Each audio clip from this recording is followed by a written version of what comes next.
Hello, welcome to my What I Know. My name is Dylan Forsyth. I am a second year television student with a passion for sports broadcasting and live production of sports, videography, everything sports. So today I'm going to show you the thought process, or at least the thought process I would go through for directing a NHL hockey game or any hockey game in general when a goal is scored. So right here we have a Anaheim Ducks versus San Jose Sharks game. So the keys to kind of understand from a broadcast perspective specifically is first off, this is a San Jose broadcast. So they are the away team, and this is an Anaheim goal. So we kind of have to take that into consideration when they show.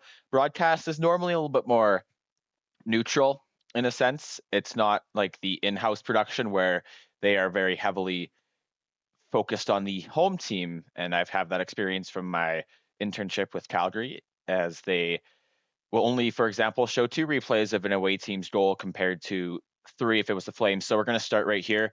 We are on our wide camera. Ignore kind of the lag. It's kind of the thing. But Leo Carlson, as you see right here, comes in right away. The main camera, camera one, which is shared between both, we're kind of going to assume here this is like a 5 camera setup.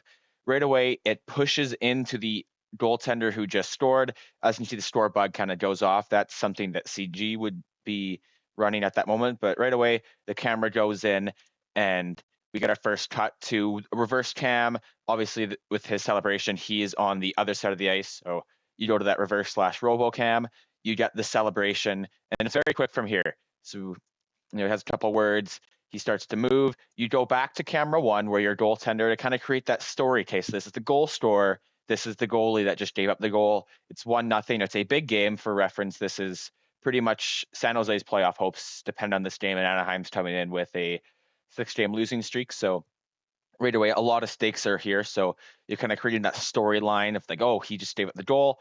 So then right after, you go get some fans in the crowd. This is kind of what this director decided to do, trying to get some fans. It's Anaheim. There's lots of fans to kind of pick from. Pretty simple. This is going to be on one of the handhelds, more than likely on the other side of the ice, as the close side would be following the celebrations. So then we go back to more than likely your tight follow, as obviously there's 5 cameras. You're going to have one kind of split between the two in-house and broadcast team. That's going to kind of be the wide. Then you're going to have 2 for the broadcast, 2 for the in-house. This is more than likely either an ISO cam or a tight follow, but again, it's a goal, so it's very 50-50. So you're kind of going to get him going to the bench, kind of celebrating, and then you kind of go to your robo cam behind the net for the little bit. That's what this director decided to do. That's the thought process. Go back to your other cam, and then now you let your replay fly. So more than likely you'll have 4 to 5 EVS operators. Kind of depends on how many cameras are present in the arena. And this is more than likely your tight follow. We kind of see the play, develop a good bang pass, and that kind of just, yeah, this is the tight follow, kind of goes through, gets a really good shot of the goal, great celebration shot.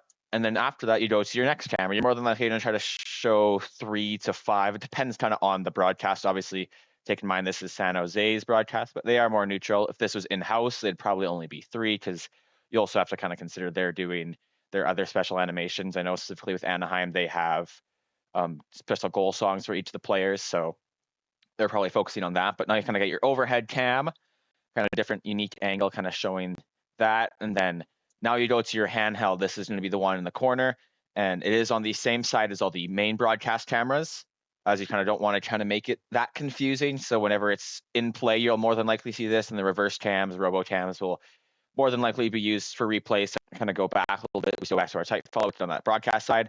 And then for the replay, we go to the robo over the head, which is rarely going to be used in actual game. And then we go back to our handheld, really get a follow there, kind of trained to keep as wide as possible. He goes and Selly's right in front of the crowd or in front of the camera.